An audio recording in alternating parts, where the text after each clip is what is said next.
Halo, kita bertemu kembali dalam channel YouTube saya, Hendra Saragih, di mana channel YouTube saya akan membahas terkait dengan koperasi dan peraturan undang-undangan, khususnya menyangkut koperasi dan UKM. Bagaimana kita ketahui, ya, ini channel YouTube saya, silakan di subscribe, ya, yang belum subscribe.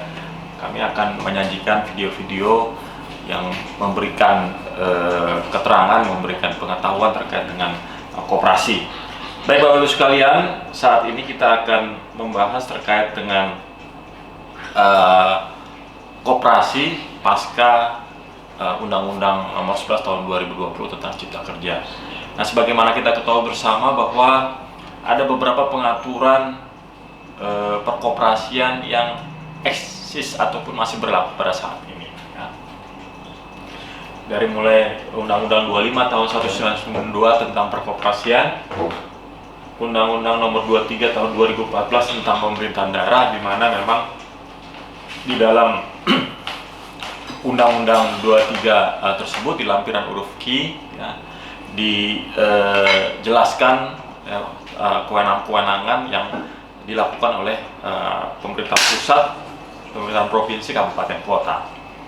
Kemudian juga di dalam undang-undang yang terbaru, Undang-Undang 11 tahun 2020, ya, tentang Cipta Kerja, di undang-undang tersebut diatur 4 hal terkait dengan koperasi. Yang pertama terkait dengan pendiri, ya, di mana di Undang-Undang 25 pendiri itu dilakukan minimal 20 orang, ya, sedangkan di dalam Undang-Undang Cipta Kerja ini diatur bahwa pendirian itu bisa dilakukan cukup oleh 9 orang. Terus kemudian juga terkait dengan rapat anggota secara daring dan luring, kemudian juga buku daftar anggota bisa dilakukan secara elektronik, dan koperasi dapat dijalankan berdasarkan prinsip syariah.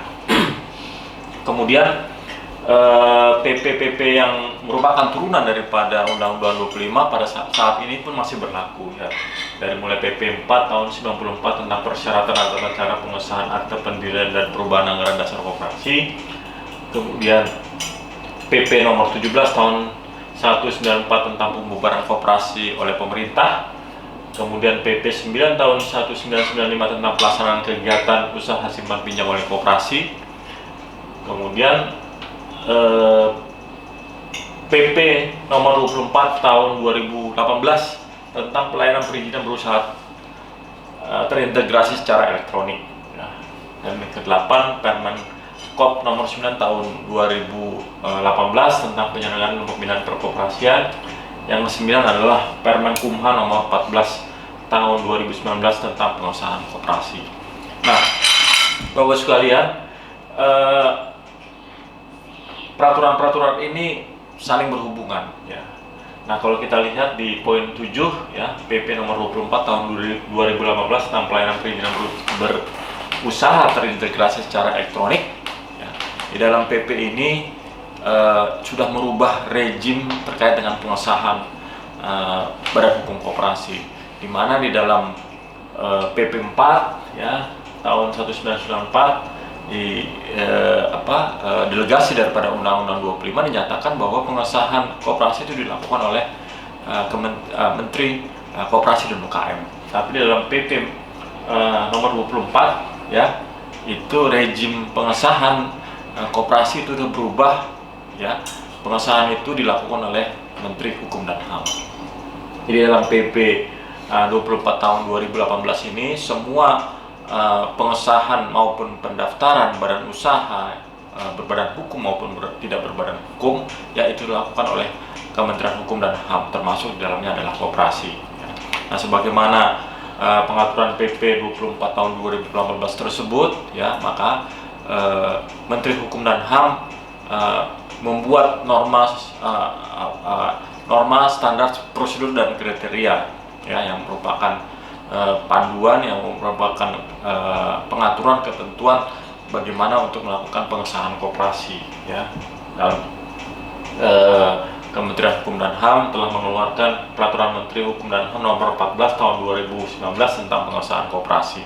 Jadi memang di dalam Permenkumham nomor 14 tahun 2019 ini itu sebagian memang merubah ketentuan di dalam Permenkop 09 tahun 2018 tentang penyelenggaraan dan pembinaan perkoperasian, di mana memang di dalam Permenkop nomor 09 tahun 2018 ini ya itu mengatur terkait dengan pendirian koperasi.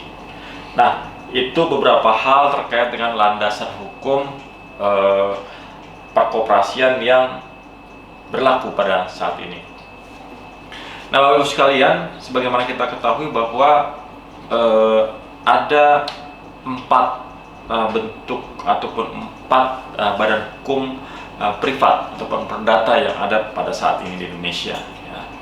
Nah, dapat kita ketahui bahwa 4 badan hukum tersebut adalah koperasi, PT, yayasan, dan perkumpulan.